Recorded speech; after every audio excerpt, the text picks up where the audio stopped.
गांव के दो दोस्त रवि और विशाल हमेशा नई जगहों की खोज में रहते थे। वे डरते नहीं थे और रहस्यों को सुलझाने में मजा आता था। लेकिन जब उन्होंने इस तालाब के बारे में सुना तो गांव के बुजुर्गों ने उन्हें सख्त हिदायत दी। रात के समय उस तालाब के पास मत जाना। क्यों दादी, वहाँ क्या है? जो वहाँ गया वह वापस नहीं आया। रवि और विशाल को लगा कि यह सिर्फ एक डराने वाली कहानी होगी, लेकिन वे गलत थे। गांव के बाहर एक पुराना तालाब था जिसके बारे में लोग कई डरावनी कहानियां सुनाते थे। रात होते ही वहां से कराहने और चीखने की आवाजें आती थीं।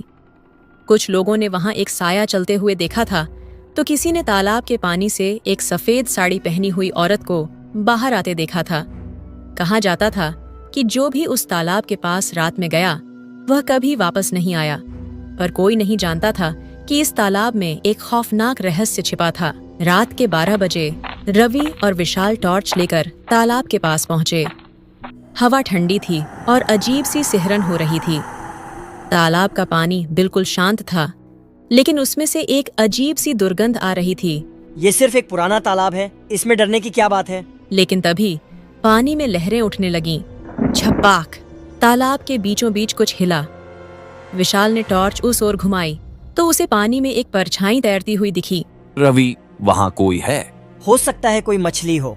लेकिन तभी एक सफेद साड़ी पहनी हुई औरत पानी से बाहर निकली।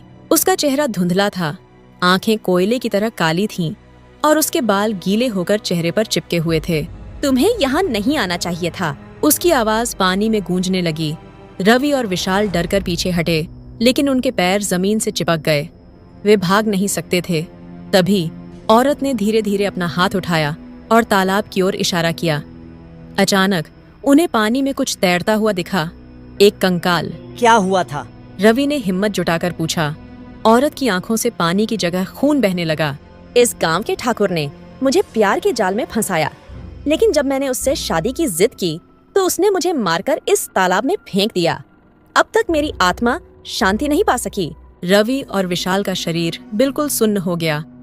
अब हमें क्या करना होगा? विशाल ने डरते हुए पूछा। उमा की आत्मा ने कहा, मुझे इंसाफ चाहिए। अगर तुमने मेरी मदद नहीं की तो यह तालाब तुम्हें भी नहीं छोड़ेगा। तालाब के चारों ओर हवा तेज हो गई। विशाल ने देखा कि तालाब का पानी लाल रंग में बदल रहा था, जैसे उसमें खून घुल गया हो।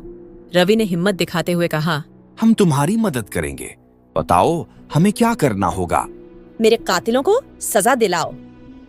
उमा की आवाज अब और भी डरावनी हो गई थी। रवि और विशाल अगले दिन गांव के पंडित जी के पास गए और उन्हें सब कुछ बताया। पंडित जी ने कहा, उमा की आत्मा इस तालाब में फंसी हुई है। जब तक उसे न्याय नहीं मिलेगा वह शांत नहीं होगी। गांव के बुजुर्गों ने ठाकुर के परिवार से सवाल किए, क्या यह सच है कि तुम्हारे दादा ने किसी लड़की को तालाब में फेंक दिया था? ठाकुर के बेटे ने पहले तो झूठ बोला, लेकिन जब गांव के लोग आक्रोश में आए तो उसने कबूल किया कि उसके दादा ने उमा को मारकर तालाब में फेंका था। गांव वालों ने उमा के अवशेषों को तालाब से बाहर निकाला और पूरे रीति रिवाज से उनका अंतिम संस्कार किया। लेकिन जैसे ही उमा के अवशेषों को जलाने की कोशिश की गई, तालाब का पानी बुरी तरह उफान मारने लगा। तुम लोगों को लगता है कि मुझे जलाकर छुटकारा पालोगे? यह आवाज उमा की आत्मा की थी, लेकिन अब वह पूरी तरह दुष्ट बन चुकी थी।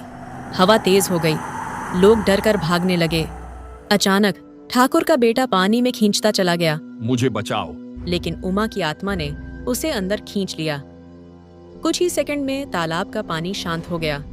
सुबह होते ही उमा का साया धीरे धीरे धुंध में बदल गया और हमेशा के लिए गायब हो गया।